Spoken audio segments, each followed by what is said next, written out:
Lyca production Subaskaran தயாரிப்பில் ஷங்கர் இயக்கத்தில் கமல் நடிப்பில் இந்தியன் 2 ஜூலை 12 முதல். Meenakshi Faculty of Allied Health Sciences BSc Technology courses apply now.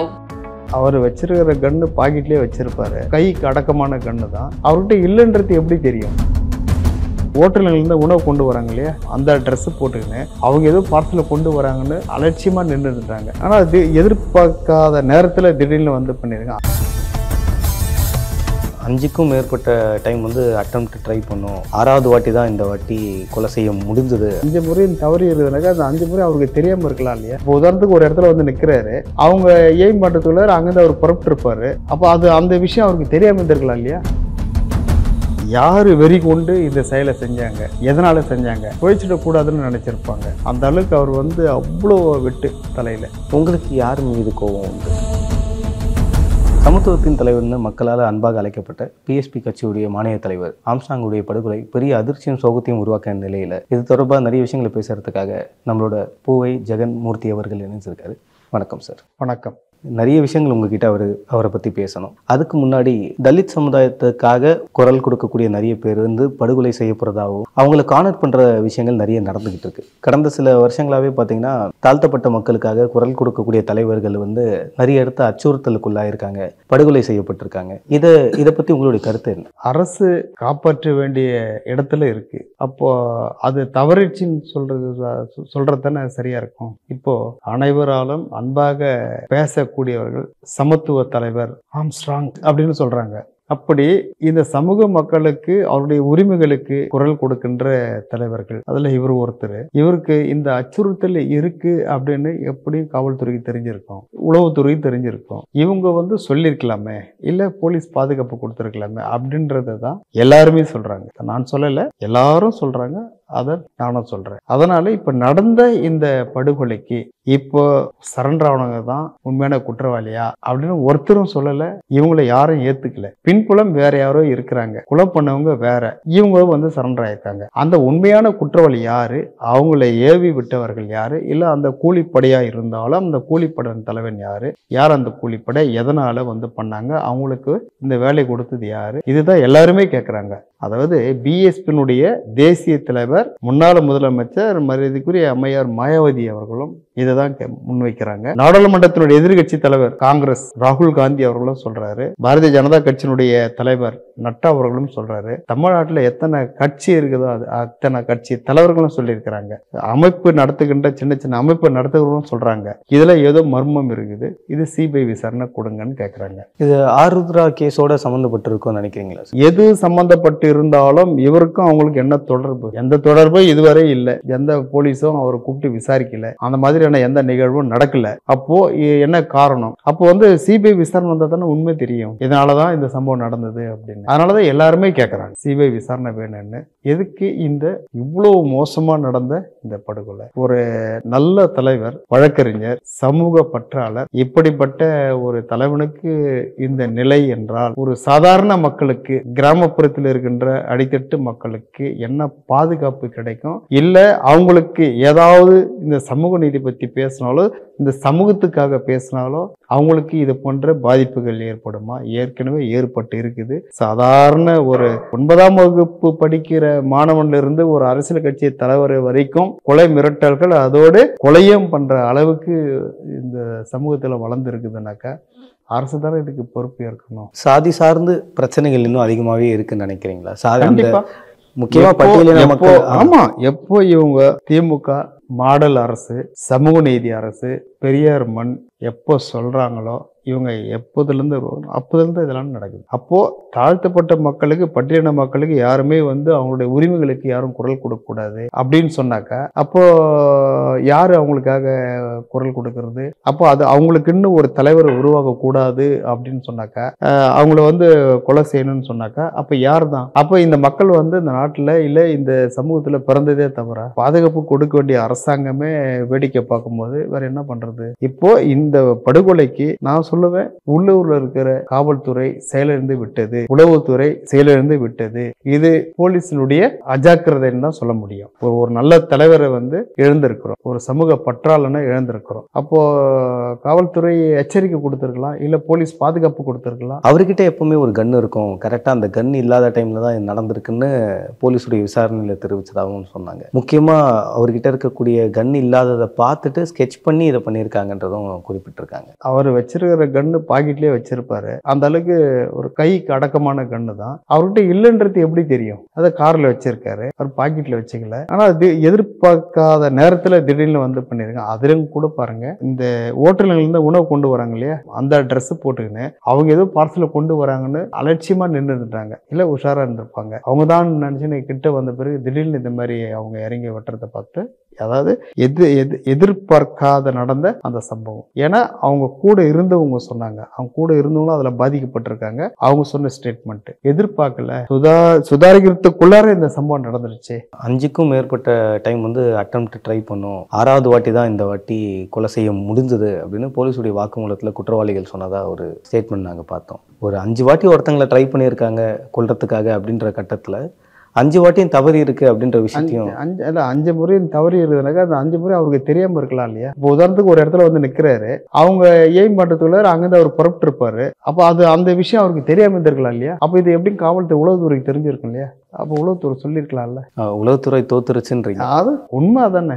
நீங்க அவரோட பயணிச்ச காலங்கள் ரொம்ப அதிகம், அவரோட நிறைய விஷயங்கள் பார்த்துருக்கீங்க. அந்த பகுதியில் போய் பார்க்கும்போது எல்லாரும் அவர் அந்த பகுதியோட ஹீரோவா தான் பேசுறாங்க. அப்படி இருக்கக்கூடிய ஒரு மனிதருக்கு இப்படி ஒரு கொடூரமான ஒரு சம்பவம் எவ்வளவு வலியை கொடுக்குது?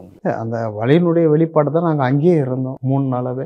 அன்னைக்கு நடந்த சம்பவம் நடந்ததுல இருந்து மருத்துவமனையில இருந்து அடக்கமாற்ற வரைக்கும் நாங்கள் அங்கேயே இருந்தோம். அதனாலதான் இறுதி அஞ்சலில் குடும்பத்தோடு கலந்துக்கணும், அடக்கமாற்ற வரைக்கும் கூடவே இருந்தோம். ஏன்னா அந்த அந்த அளவிற்கு எங்களுடைய தலைவர் மூர்த்தியார் இருந்தப்பவே ஒரு நல்ல இணக்கமா இருந்தவர். அதாவது நண்பர்லாம் இல்லை, சகோதரர் போல இருந்தவர். அப்படிப்பட்ட ஒரு இழந்திருக்கிறது எல்லாருக்குமே அந்த பாதிப்பு இருக்கு தானே செய்யும். மறைந்த ஆம்ஸ்ட்ராங் அவர்கள் பல ஆண்டுகளாக கல்யாணமே பண்ணிக்கல, மக்களுடைய கருத்துக்காக திருமணத்தையுமே ரொம்ப நாள் தள்ளி போட்டிருந்தார். இந்த நிகழ்வில் எல்லாருடைய மனசையும் உடைச்ச ஒரு விஷயம் என்னன்னு பார்த்தீங்கன்னா, உங்களுடைய குலத்தை மறைந்த தந்தையை எழுப்பிக்கிட்டு இருக்க ஒரு காட்சி. உண்மைதான். அது அங்கே இருந்தீங்களா சார்? அங்கே என்ன எப்படி இருந்தது சார்? அது என்ன, அதாவது தன்னுடைய தந்தை அப்பா இறந்து இருக்கிறாருன்னு குழந்தைக்கு தெரியல. குழந்தைக்குன்னா 1.5 வயசு தான் இருக்கும். எப்படி தெரியும் குழந்தைக்கு?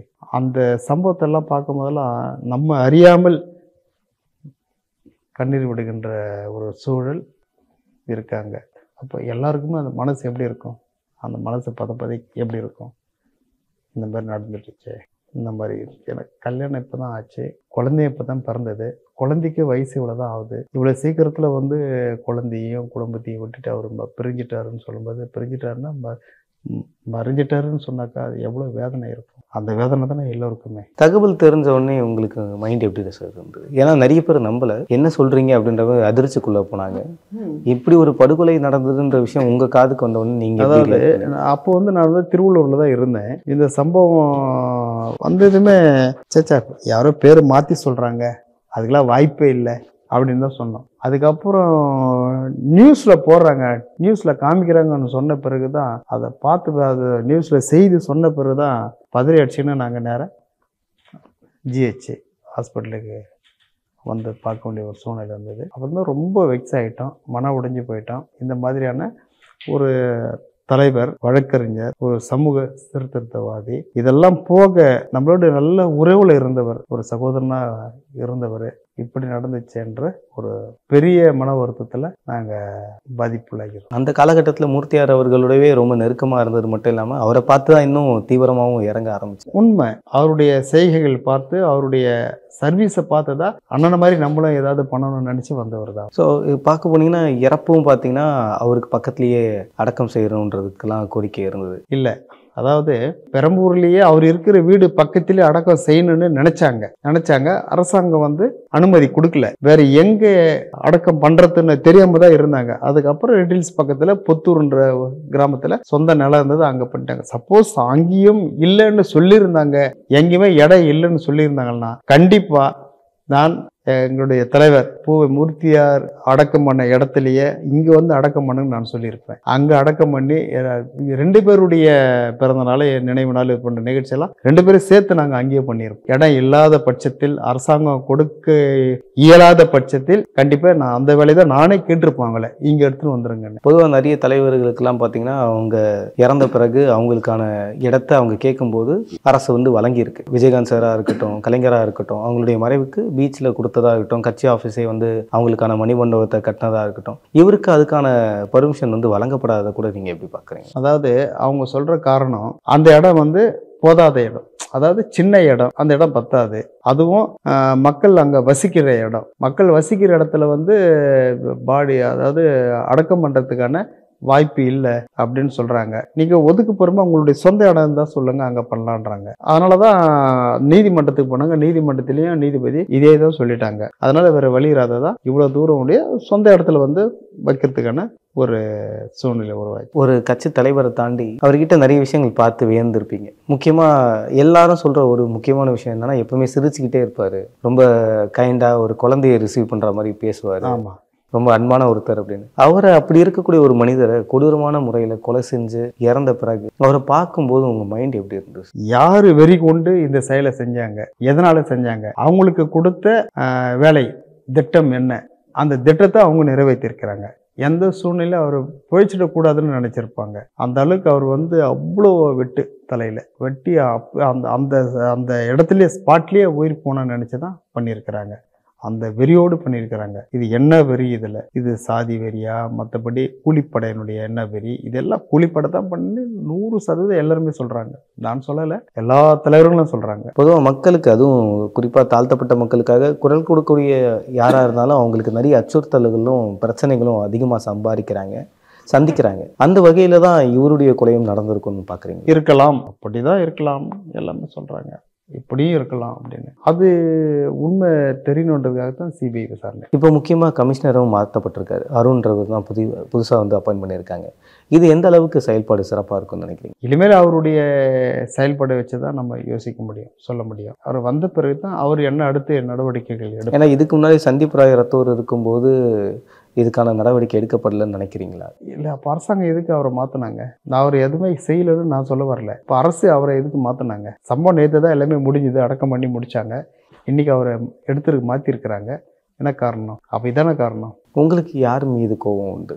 நாங்கள் யார் மேலே கோவப்பட முடியும்? நாங்கள் யாருன்னு சொல்ல முடியும்? யாரை போய் நாங்கள் சொல்ல முடியும்? ஏன்னா இவங்க இல்லைன்னு சொல்கிறோம், இவங்களாம் இருக்காது, இவங்க வந்து சும்மா சரண்டராக இருக்கிறாங்க, வேற யாரோ தான் பண்ணாங்கன்னு சொல்கிறாங்க. அப்புறம் நம்மளுக்கு எப்படி அந்த கோபம் வரும், அந்த எண்ணங்கள் வரும்? ஆனால் இந்த மாதிரியான ஒரு தலைவரை வந்து இது மாதிரி பண்ணிட்டாங்களேன்ற அந்த ஆதங்கம் இருக்கத்தானே செய்யும். போலீஸ்கிட்ட வாக்கு மூலமாகவே சில விஷயங்கள் குற்றவாளிகள் சொன்னது என்ன அப்படின்னு பார்த்தீங்கன்னா, ஆற்காடு சுரேஷுடைய தம்பி இதில் A1 மாட்டியிருக்காரு. மேலும் அவங்கெல்லாம் குறிப்பாக அவருடைய பிறந்த நாளை முன்னிட்டு இப்படி ஒரு ஸ்கெட்சை வந்து பண்ணியிருக்காங்க, அதுக்கு பழி வாங்கக்கூடிய விதமாக தான் இதை வந்து கொலை நடந்திருக்கு அப்படின்னு பேசப்படுது. இது எப்படி சார் பார்க்குறீங்க? இது பழி வாங்கக்கூடிய ஒரு கொலையில் அவரை வந்து அந்த சம்பவத்தில் அவங்கள வந்து கருவியாக பயன்படுத்தி இருக்கிறாங்கன்னு ஒரு சில பேர் சொல்கிறாங்க. ஏன்னா எப்படி கிளியராக எப்படி வாக்குமூலம் கொடுக்குறாங்கன்னா, கொன்ன பிறகு அந்த கத்தி எடுத்துகிட்டு போய் ஃபோட்டோக்கு முன்னாடி வச்சு வணக்கம்லாம் வச்சுட்டு அதுக்கப்புறம் வந்து போலீஸ்கிட்ட சரணடைஞ்சதா இவ்வளோ பெரிய கதைகள் வந்திருக்கு. இது இல்லை, அது நமக்கு தெரியல. நம்ம யாரும் அந்த மாதிரியான ஒரு செய்தி நமக்கு சொல்லலை. அவங்கள வந்து ஒரு கருவியை பயன்படுத்தி கூட வேற யாரோ பண்ணியிருக்கலாம் இல்லையா? ஆற்காடு சுரேஷுடைய இறப்புக்கு பழி வாங்குற மாதிரி. ஆற்காடு சுரேஷ் இறந்ததுக்கு அவருக்கு என்ன சம்பந்தம்னே தெரியலையே. ஏன்னா அந்த மாதிரியான ஒரு சூழல் இருந்திருந்தா போலீஸ் ஒரு கூட்டு விசாரணை பண்ணியிருப்பாங்க, இவர் பேர்ல வழக்கு பதிவு பண்ணியிருப்பாங்க. அதெல்லாம் எதுவுமே இல்லையே. இவர் மீதும் நிறைய பேர் ஏரியாவில் எப்படி பேசுறாங்கன்னா, கொஞ்சம் காட்டமானவர், இவரும் ஒரு விதமான ரவுடி மாதிரி தான் நடந்துப்பாரு அப்படிலாம் சில பேர் சொல்றாங்களே, அப்படியா சார்? எங்களுக்கு தெரிஞ்ச வரைக்கும் அந்த மாதிரி இல்லை. அந்த மாதிரி அவர் நடந்ததாகவும் இல்லை. கிட்டத்தட்ட 30 வருஷமா எங்களுக்கு நல்ல பரிச்சயமானவர், நல்லா பழக்கப்பட்டவர். அந்த 30 வருஷத்துல நாங்கள் ஒரு முறையும் அந்த மாதிரியான ஒரு எண்ணத்துல நாங்கள் பார்க்கல. அந்த மாதிரி அவர் நடந்ததும் இல்லை. அதுக்கு முன்னாடி ஏதாவது இருந்திருக்கலாம், அது எங்களுக்கு தெரியாது. ஏன்னா ஒரு நல்ல மனிதர், சமூகத்தின் மேல் பற்று உள்ளவர், அதை தான் நாங்கள் பார்த்துருக்குறோம் இது வரைக்கும் அவரை. அவர் அந்த மாதிரி ஒரு தப்பான எண்ணத்தில் நாங்கள் பார்க்கல. ஒரு தப்பாகவும் அவர் இதுவரை நடந்ததா எங்களுக்கு தெரியல. அவர் கூடவே இருந்த ஒருத்தர் கணேஷ்ன்றவர் சம்பவம் நடக்கும்போது நான் கூட தான் இருந்தேன், ஆனால் போலீஸ் அரெஸ்ட் பண்ணவங்க யாருமே கொலையில் ஈடுபட்டவங்க யாரும் கிடையாது அப்படின்ற ஒரு ஸ்டேட்மெண்ட் அவர் கொடுத்தாரு. ஏன்னா சம்பவம் நடக்கும்போது அவரும் இருந்ததா சொன்னார். இல்லை, அதை தான் நாங்களும் சொல்கிறோம். அவங்க சொன்ன அந்த ஸ்டேட்மெண்ட் வச்சு தான் இவங்களுக்கு அதுக்கு சம்மந்தம் இல்லைன்னு மாதிரி நாங்கள் திரும்ப திரும்ப சொல்கிறோம். ஏன்னா அவங்க கூட இருந்து பார்த்தவங்க, ஆள் யார் எப்படி இருக்கிறாங்கன்றது அவங்க பார்த்தவங்க. இவங்க சரண்டர் ஆனவங்க, அவங்களுக்கு இவங்களுக்கு சம்மந்தம் இல்லைன்ற மாதிரி அவங்க சொல்கிறாங்க. அதை வச்சு தான் நாங்களும் சொல்கிறோம். முக்கியமாக அதிகமான மக்கள் நடமாட்டம் இருக்கக்கூடிய ஒரு பகுதி பெரம்பூர். அதுலேயும் அங்கே எப்பவுமே அவர் கூடயும் நிறைய ஆட்கள் இருப்பாங்கன்றது புரிஞ்சுது. இந்த மாதிரி ஒரு சம்பவம் கரெக்டாக ஆட்கள் அதிகமாக இருக்கக்கூடிய ஒரு பகுதியில், அதுவும் சென்னை மாதிரி ஒரு பெரிய நகரத்தில் இப்படி ஒரு விஷயம் நடந்ததை எப்படி பார்க்குறீங்க? எவ்வளோ பெரிய அச்சுறுத்தலை மாதிரி இருக்குது ஒரு அரசியல் தலைவருக்கு. அதை தான் சட்ட ஒழுங்கு கெட்டு போயிருக்குது, உளவுத்துறை தோற்று போயிருக்குது. முதலமைச்சர் அவருடைய கவனத்துக்கு போதா இல்லையான்னு தெரியலையே, அதுதானே நம்மளுக்கு சங்கடமா இருக்குது. ஏன் இந்த அளவுக்கு இவ்வளவு மோசமா டெய்லி படுகொலை, எங்கேயாவது ஒரு மூலையில கொலைகள் நடந்துட்டு தான் இருக்கு. அப்போ சட்ட ஒழுங்கு சீர்கெட்டு போச்சுன்றது எதிர்கட்சியிலேருந்து எல்லாருமே சொல்கிறாங்க. இப்போ அதுக்கு நடவடிக்கை எடுக்கணும் இல்லையா? இவ்வளோ பேர் சொல்கிறாங்களே என்ன நடக்குதுன்றது. அப்போது முதலமைச்சருடைய கவனத்துக்கு இதெல்லாம் வராமல் இருக்குதா? அப்போ நாட்டுடைய நடப்பு தெரியாமல் இருக்குதா? இதை தானே எல்லாருமே கேட்குறாங்க. ஏன்னா எப்படி பார்த்தாலும் உள்துறை கிட்ட, டிஜிபி கிட்ட, கமிஷனர் கிட்டலாம் அவங்க எதுவும் மீட்டிங் நடந்துனே தானே இருக்கும். அப்போ இந்த செய்திலாம் அவருக்கு சொல்லுவாங்க இல்லையா? செய்திலாம் போகும் இல்லையா? அப்போ என்ன நடவடிக்கை எடுத்தாங்க? குறிப்பாக இந்த மதுவினால தான் கொலைங்க நடக்குது. மதுனாக்கா இது கள்ளச்சாராயம், கஞ்சா போன்ற அந்த போதையினால தான் இதெல்லாம் நடக்குது. அதை கட்டுப்படுத்தணும். அது எதிர்கட்சிக்கு தொடர்ந்து சொல்லிட்டு தான் இருக்கிறாங்க. பேரளவுக்கு நடவடிக்கை எடுக்கிறோன்ற இதில் அந்த பேரில் என்ன நடவடிக்கை எடுத்திருக்கிறாங்கன்னு தெரியல. இப்போ தான் கள்ளக்குறிச்சியில் 72 பேர் இறந்த பிறகு தான் அந்த கள்ளச்சாரத்தை ஒழிக்கணும்னு இப்போ இறங்கியிருக்கிறாங்க. இது கொஞ்சம் முன்னாடியே பண்ணியிருந்தாலும் அந்த ஊர்லாம் காப்பாற்றிருக்கலாம். தமிழ்நாட்டில் சட்ட ஒழுங்கு கெட்டு போனதுக்கு முக்கிய காரணமே இந்த போதை தான். அதாவது கஞ்சாவும் கள்ளச்சாராயம் தான். இதை முன்னாடியே ஒழிச்சிருந்தோம்னாக்கா நாட்டில் இவ்வளோ பிரச்சனைகள் நடந்திருக்காது. பெண்கள் பாலியல் வன்கொடுமைக்கு ஆளாகிறது இந்த போதை தான். அதே போல் கொலை நடக்கிறதும் இதுதான். இல்லை வழிப்பேர் நடக்கிறதும் இந்த போதையினால தான். ஏதாவது ஒரு பிரச்சனையை உருவாக்கணும்னு சொன்னாலும் இந்த போதை தான். இந்த போதை வந்த பிறகு, போதை ஏறின பிறகு ஏதாவது பண்ணணும்னு நினச்சி பண்ணுறாங்க. இதெல்லாம் ஆரம்பத்துலேருந்து அதை கட்டுக்குள்ளே இருந்தாக்கா உண்மையாகவே சட்ட ஒழுங்கு சரியாக இருந்திருக்கும். அப்போ தமிழ்நாடு மட்டும் சட்ட ஒழுங்கு நல்லா இருக்குன்ற ஒரு நல்ல பேரோடு இருந்திருக்கும். அது இந்த அரசு தவறிடுச்சுன்னு தான் எல்லாருடைய குற்றச்சாட்டு. லைகா புரொடக்ஷன் சுபாஷ்கரன் தயாரிப்பில் சங்கர் இயக்கத்தில் கமல் நடிப்பில் இந்தியன் 2 ஜூலை 12 முதல். Meenakshi Faculty of Allied Health Sciences BSc Technology courses apply now.